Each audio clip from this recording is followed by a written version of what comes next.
the San Francisco 49ers just got the answer to how they should approach the game this coming Sunday. After over 30 years without a road win against the Minnesota Vikings, it's time to prove a point, and they're going to have to do it without Christian McCaffrey. That is not the good news that we're getting into today. How are they going to do it? A few guys from the 49ers organization spoke to the media and revealed several specific special keys to the game this weekend. Later in the show, we're also going to be talking about Dante Whitner on this revenge game for Kyle Shanahan and Ricky Pearsall, a good update on him and more. If you're new here, I'm Nate. Love talking the 49ers. Please consider a like and sub if you haven't yet. The headline's this. We learned a few hours ago that Christian McCaffrey will not be playing on Sunday.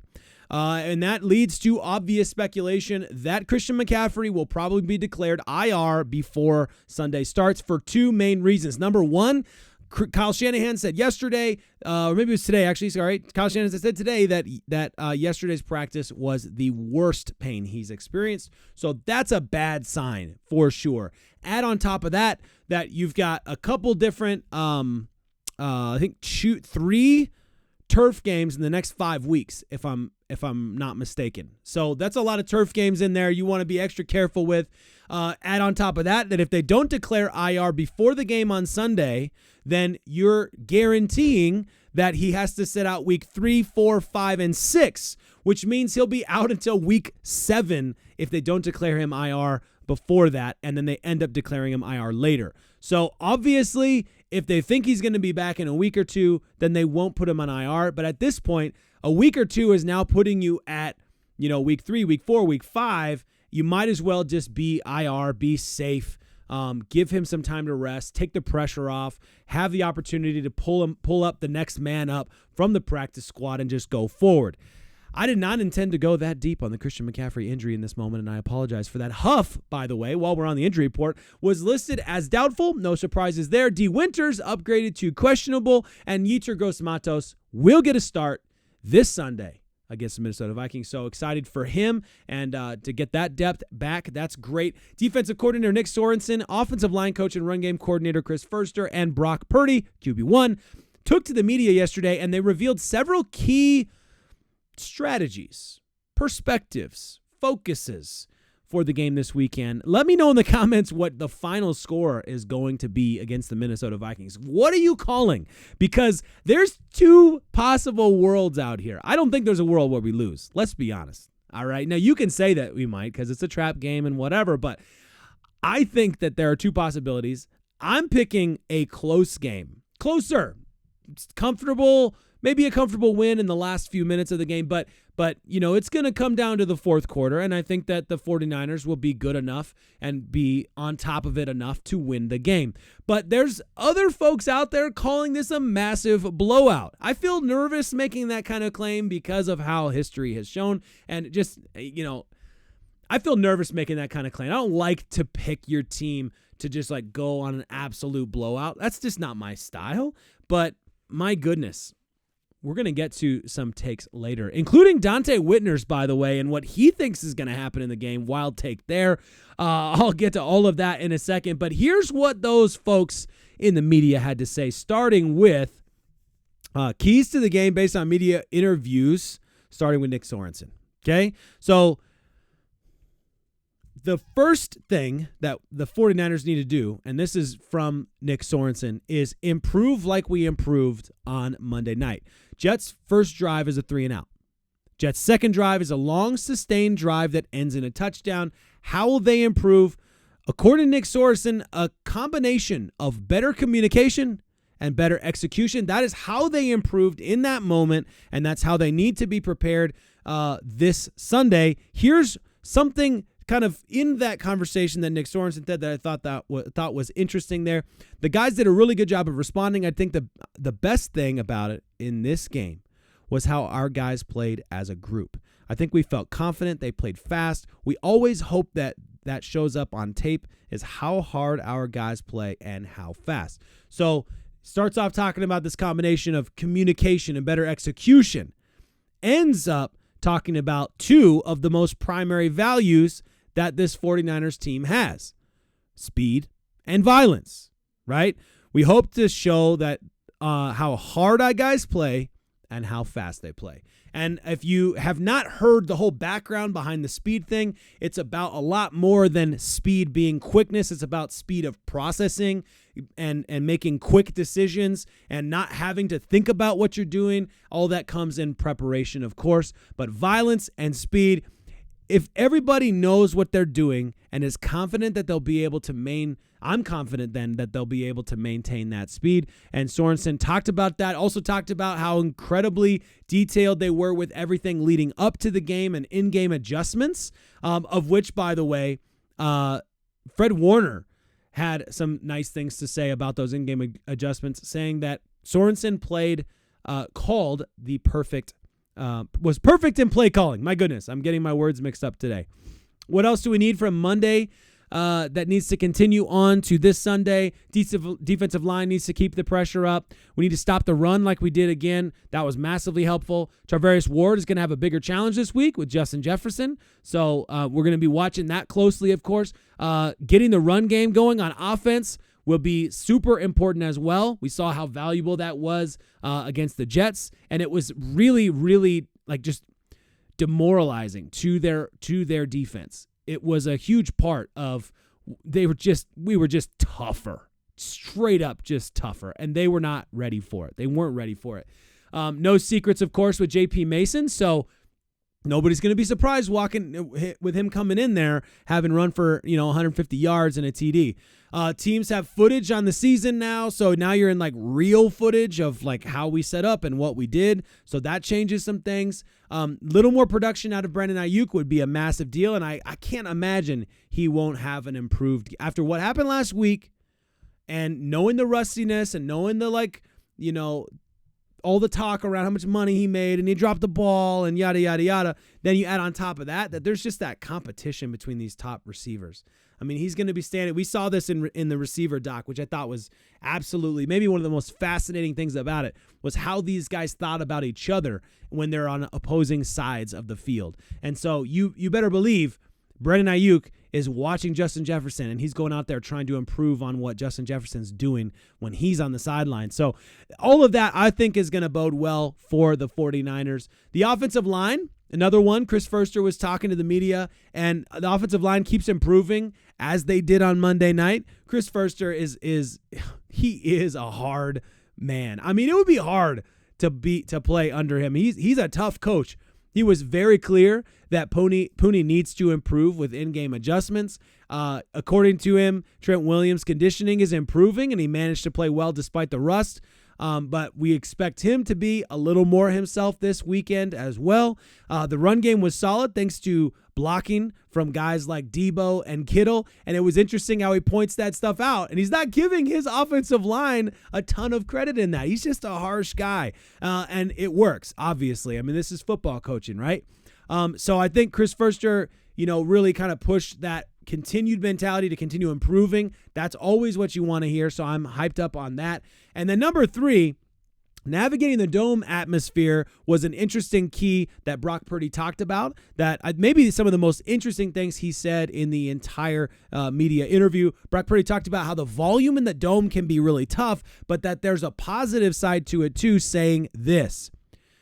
There's some good things that can come from it just in terms of the preparation and being ready for those moments and executing. Sometimes the best executed games are on the road with crazy environments because you have to be more in tune to the little things. I love that take. And that's such a Brock Purdy take, isn't it? That is so Brock Purdy to think about it that way. The mentality, the simplicity of mindset, and seeing the positive side of what all of that noise means. All of us have to be more prepared and more unified and more linked up.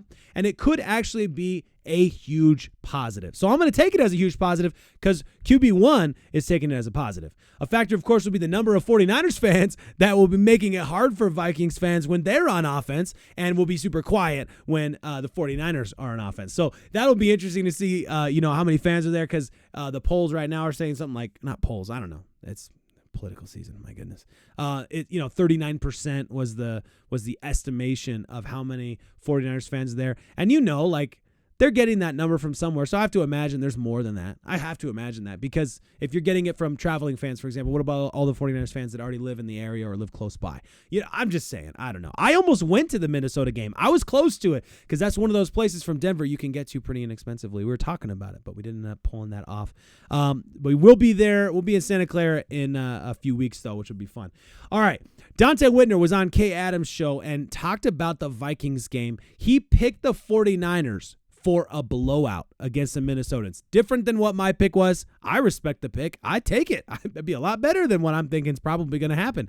I'm just protecting my heart here. I'm just taking care of things here. Here you go. Here's what Dante Whitner said to Kay Adams. I think this is a huge revenge game. Last year was very disappointing and embarrassing. Week 7, Brock Purdy and the 49ers didn't really have their best output, but I felt like Brock did a really good job of managing the game and the blitz that Brian Flores likes to employ on the field. And he got the ball to the right people. They just couldn't punch the ball in the end zone. Christian McCaffrey fumbled. You had 2 late Brock Purdy interceptions. But the downfall of that game was on Steve Wilkes, is when he wrote his destiny and caught a 0 blitz with 10 seconds left going into halftime. And that was the downfall for the 49ers. It was the defense. They were too static. They showed Kirk Cousins and that Vikings offense everything they wanted to see, and they were able to take advantage of matchups. So I think that this is a game where Kyle Shanahan is going to take it personal, because like last week, he beat up on Robert Saleh. He always beats up on his former coaches, whether it's Sean McVay in Los Angeles, whether it's Robert Saleh. So to lose to the Minnesota Vikings last year and McConnell, I think it lit a fire under Kyle Shanahan. You might see a blowout this week. Wow. Tell me more about that. What do you think happens in this game? Well, I think that it possibly can be a blowout. I know that everybody is high on Sam Darnold right now for throwing for 200 yards last week and 2 touchdowns, right? You can just against the New York Giants. You see the way he said that, by the way. You see the look on his face. Against the New York Giants, who's probably the worst defense and the youngest defense in the NFL. Yeah, that tells you how he feels about that take on Sam Darnold. Oh, my goodness. Okay, so love the take from Dante Whitner here, and absolutely would love if that were the case. Calling for a blowout and not being super specific about how that's going to play out. We'll have to wait and see, of course. Got some good news on Ricky Pearsall. Kyle Shanahan was talking about Ricky Pearsall again today in a press conference, and was just saying how amazing it is that because you could have an injury in your chest, like a muscle injury, and you could be out for the season, but he got shot through and through. And he's out there. He's actually in the weight room. I think it was either yesterday or today that he was in the weight room, which is like, I can't even fathom that reality, how fortunate Ricky Pearsall is. And that's great for him. Love to see him on the field for his sake, to have gone through all of that trauma and to be able to get out there and be on the field and do that thing that he loves. I'm excited for him, and I'm stoked that he's able to now start doing some actual training. Great question from Matt Mayoko there that got that information out on Ricky Pearsall, so credit to him for that. Some of my favorite things that I saw today: Deebo Samuel has an elite matchup against Minnesota zone coverage. Samuel ranks 6th in yards per route run against zone coverage, and we know he'll be running the rock a little bit more again today, or we expect it. He's going to be running the rock a little more again this Sunday. The Vikings run zone at the 3rd highest rate in the NFL, which should provide a favorable matchup for Samuel and the 49ers passing attack as well. So we'll have to see how that all plays out. Per the NFL, from Ian Rappaport, we looked into the 49ers reporting of the playing status of Christian McCaffrey on the team's Monday night game against the New York Jets. We have found no evidence of a violation of the league's injury return policy in this matter. So that's done and dusted. No worries there. This was actually, I referenced this interesting point here. Next 2 games are artificial turf games, Minnesota and Los Angeles, and then 2 at home against New England and Arizona, and then a short week to a Thursday night game on Seattle's artificial turf. There is a world in which this is a 5-week IR stint for McCaffrey, just based on the reality of turf.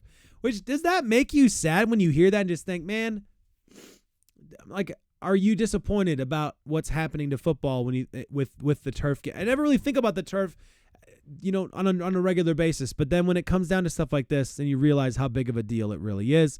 And then one more. We gotta get this one in there. Yeah, there you go. Okay. Brock Purdy this is from Larry Krueger. Brock Purdy has 2 dominant traits that observers rarely give him credit for. He has elite foot quickness and top-level processing ability. You can see it there.